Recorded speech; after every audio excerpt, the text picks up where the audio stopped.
বন্ধুরা, আজ রান্না করব মাটন। তো আমি আগে দেখাতেই ভুলে গেছিলাম।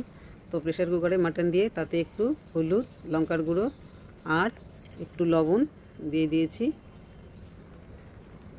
আর এই যে এতে আমি দিয়ে দিচ্ছি খানিকটা আদা আর রসুন থেতো করে রাখা। এবার এটাকে আমি ভালো করে 4টে সিটি দিয়ে নেব, যাতে 60% মোটামুটি সেদ্ধ হয়ে যায়। এদিকে কড়াই বসিয়ে দিয়েছি, কড়াই গরম হয়ে এসছে। কয়েকটা মশলা ভেজে নেব। তো প্রথমেই দিয়ে দিলাম কয়েকটা শুকনো লঙ্কা। লঙ্কাটাকে একটু টেলে নিয়ে তারপর এতে দিয়ে দিচ্ছি গোটা গরম মশলা। আর এবার এতে দিয়ে দিচ্ছি জিরে, ধনে আর জোয়ান। এগুলোকে ভালোভাবে একটু ভেজে নিয়ে নামিয়ে নিচ্ছি। এবার কড়াইতে দিয়ে দিচ্ছি অল্প পরিমাণে তেল, দিয়ে তার মধ্যে পেঁয়াজ, রসুন, আদা এগুলো একটু হালকা করে সাঁতলে নিচ্ছি। দিয়ে দিলাম কয়েকটা কাঁচা লঙ্কা আর একটু টমেটো।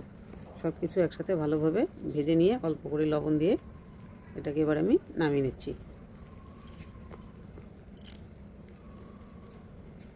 এবার আবার কড়াই বসিয়ে দিলাম, কিছুটা তেল দিয়ে এতে আমি কয়েকটা গোটা রসুন আর কেটে রাখা কিছুটা আলু একসাথে নুন হলুদ দিয়ে ভেজে নিচ্ছি।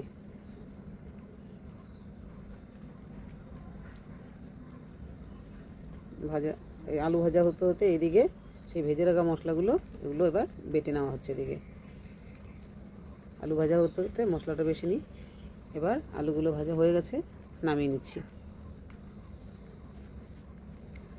নামিয়ে নিয়ে সেই তেলের মধ্যেই আবার দিয়ে দিচ্ছি খানিকটা পেঁয়াজ কুচি। এটাকে আমি একটু ভেজে বেরেস্তা বানিয়ে নেব। তো বেরেস্তাটা বানালে ফ্লেভারটা বেশ ভালো লাগে, তাই জন্য নিলাম। আবার দিয়ে দিয়েছি কড়াতে তেল। একটু তরকারির কালারটা ভালো আনার জন্য অল্প একটুখানি চিনি আর জিরে ফোড়ন দিয়ে দিলাম। চিনিটা যখন পুড়বে তখন বেশ ভালো লাগবে। এবার এতে দিয়ে দিলাম পেঁয়াজ, রসুন, আদা, টমেটো, লঙ্কা একসাথে ভেজে বেটে রাখা মশলাটা। দিয়ে দিলাম কিছুটা হলুদ।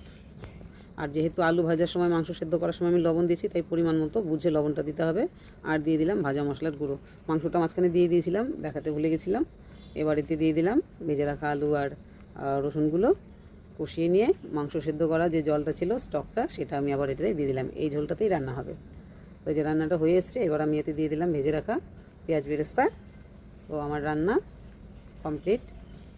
দেখতেও দারুণ হয়েছে, খেতেও দারুণ হবে। তো তোমরা এইভাবে করে খেয়ে দেখবে কেমন লাগে। ভালো লাগলে আমার চ্যানেলটিকে সাবস্ক্রাইব করে আমার পাশে থাকবে।